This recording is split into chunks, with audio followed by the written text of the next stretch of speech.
Olá, boa noite. Eu sou William Galvão e começa agora o Jornal da Justiça desta quarta-feira, 15 de março. Ministro Alexandre de Moraes revoga a medida cautelar e determina o retorno imediato de Ibanez Rocha ao exercício integral das funções do cargo de governador do Distrito Federal. Esse é um dos destaques de hoje e você também acompanha nesta edição. Plenário do Supremo decide que é inconstitucional a lei que obriga a instalação de salas de descompressão para enfermeiros. STF suspende 5 ações penais que utilizavam provas do acordo de leniência da Odebrecht. E ainda, ministros do Supremo mantêm adicional de produtividade a fiscais tributários de Cubatão, em São Paulo.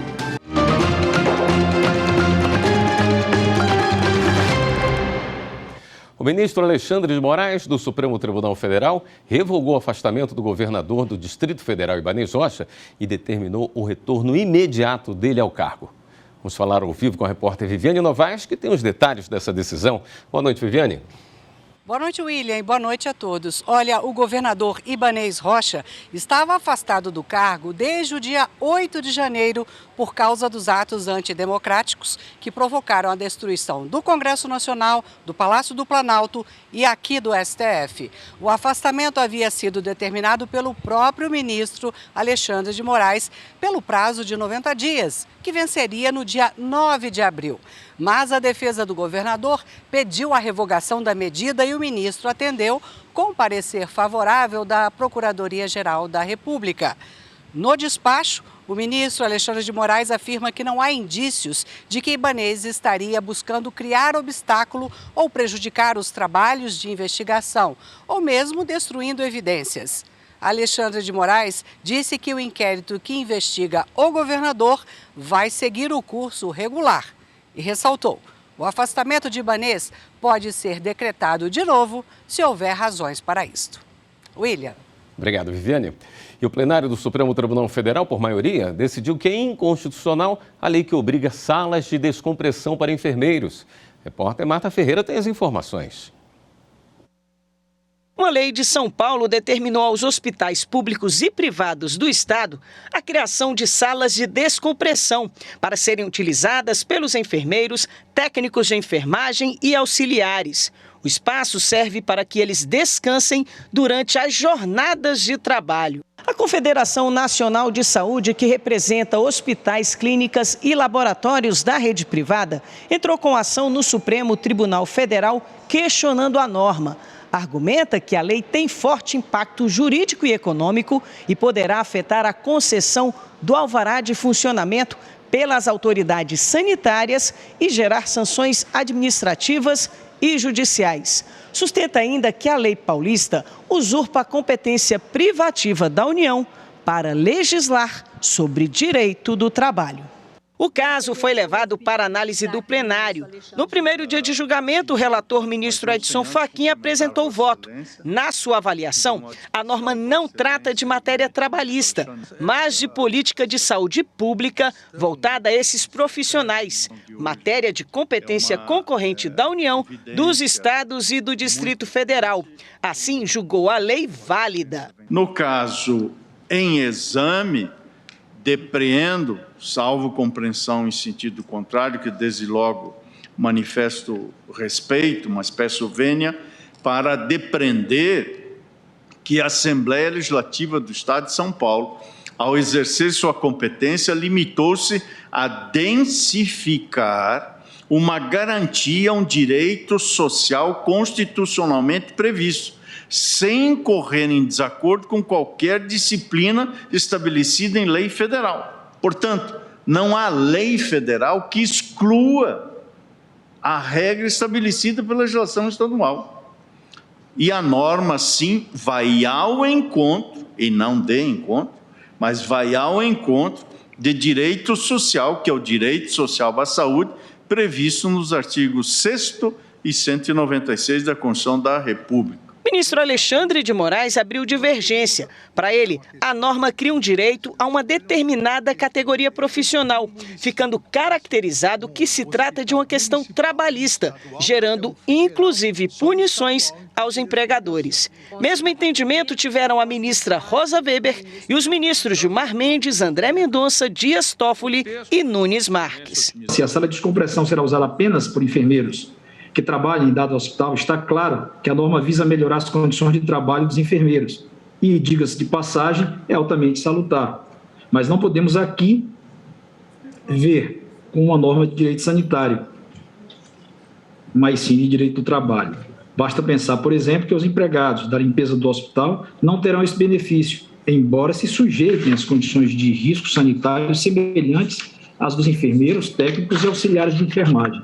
E o que dizer dos médicos, fisioterapeutas, nutricionistas, todo o pessoal do corpo administrativo, COPA, segurança, ou seja, os demais empregados e categorias de terceirizados que passam praticamente todo o dia nesse ambiente hospitalar e merecem também uma sala de descompressão. Trata-se aqui, portanto, de um direito trabalhista criado por lei estadual. É manifesta a inconstitucionalidade da lei, não obstante os meritórios propósitos que animavam. O ministro Luiz Roberto Barroso acompanhou o relator.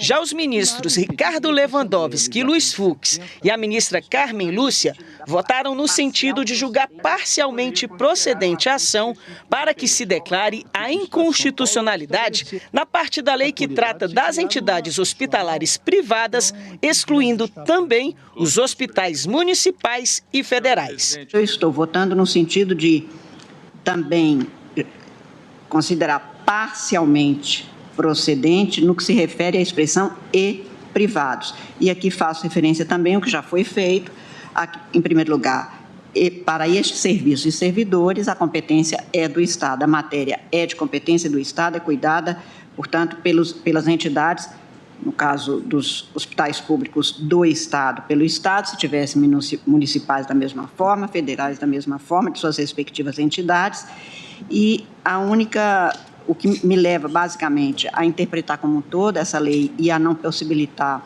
na minha compreensão, a inclusão da referência aos hospitais privados, é a circunstância de que a regulamentação vem por uma Secretaria de Estado que estaria, portanto, a impor normas, comportamentos, criação de espaços, submissão dos organizadores e dos gestores desses espaços particulares por uma entidade, por um órgão administrativo estadual. Por fim, o plenário, por maioria, decidiu que a lei paulista é inválida.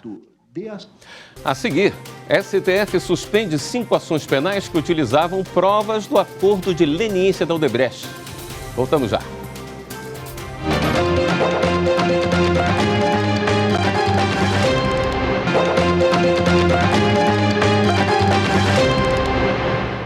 O Supremo Tribunal Federal suspendeu 5 ações penais que utilizavam provas de um acordo de leniência firmado pela empreiteira Odebrecht.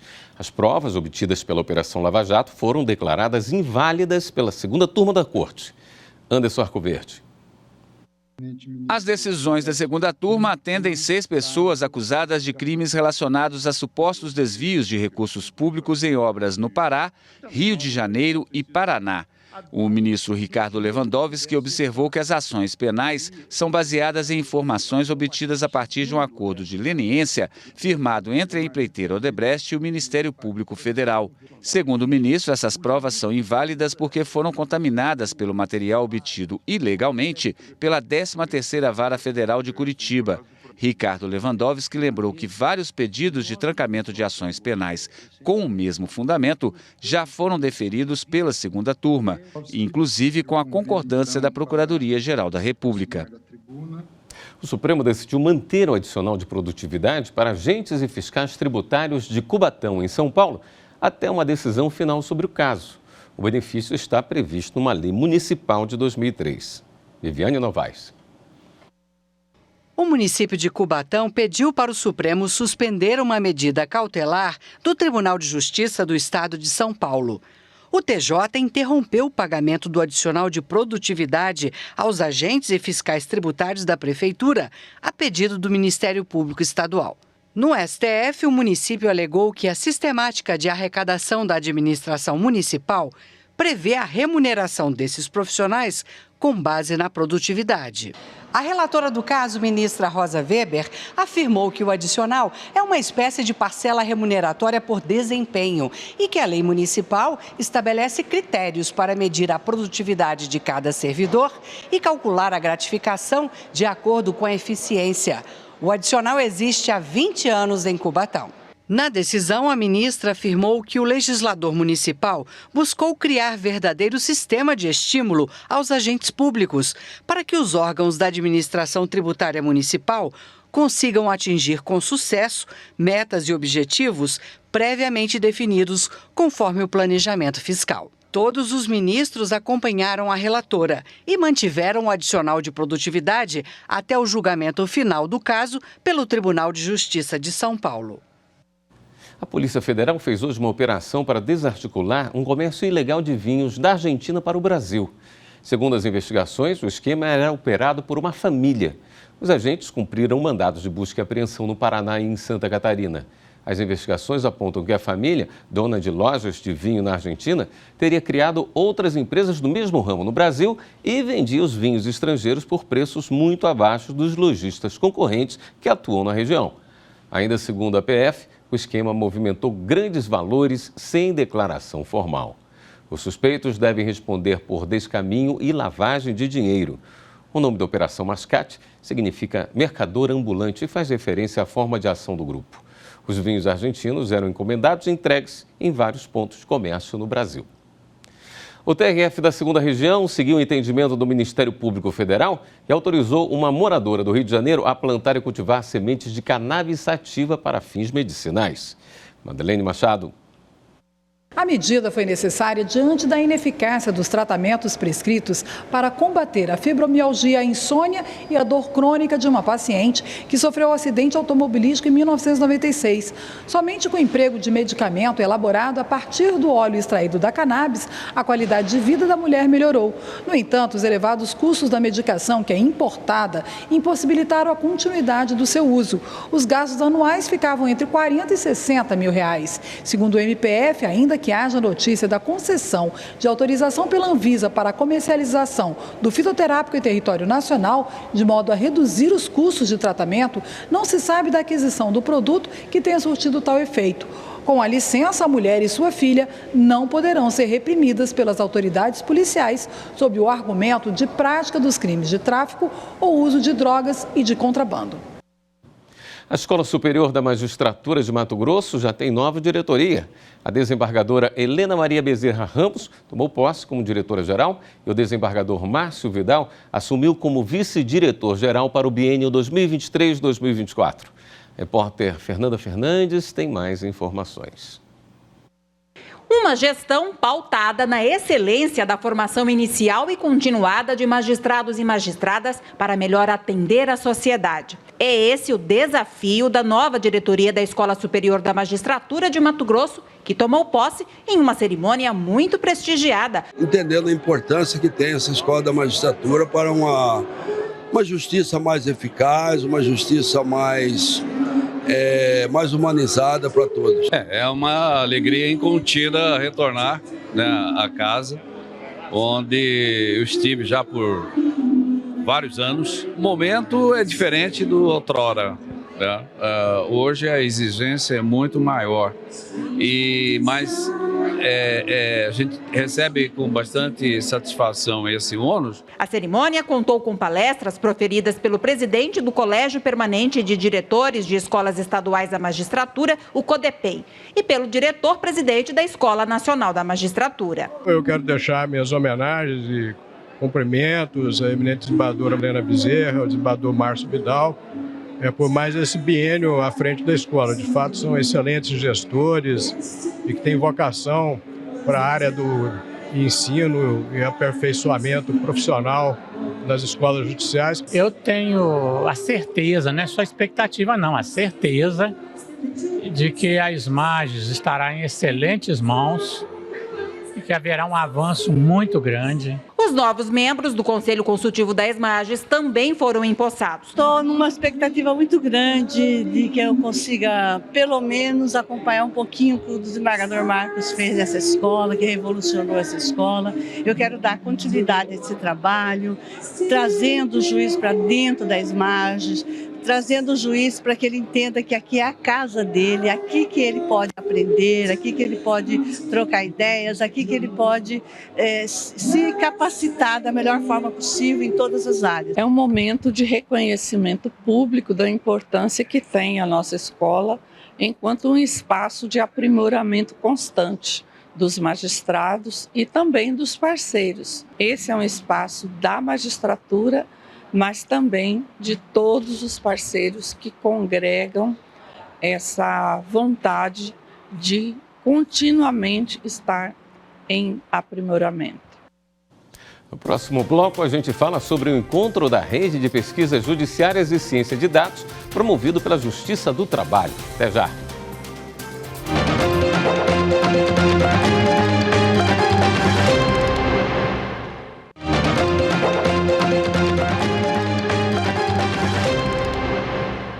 Servidores e magistrados do TST e dos Tribunais Regionais do Trabalho de todo o país participaram do segundo encontro da Rede de Pesquisas Judiciárias e Ciência de Dados. A reportagem é de Evelyn Araújo.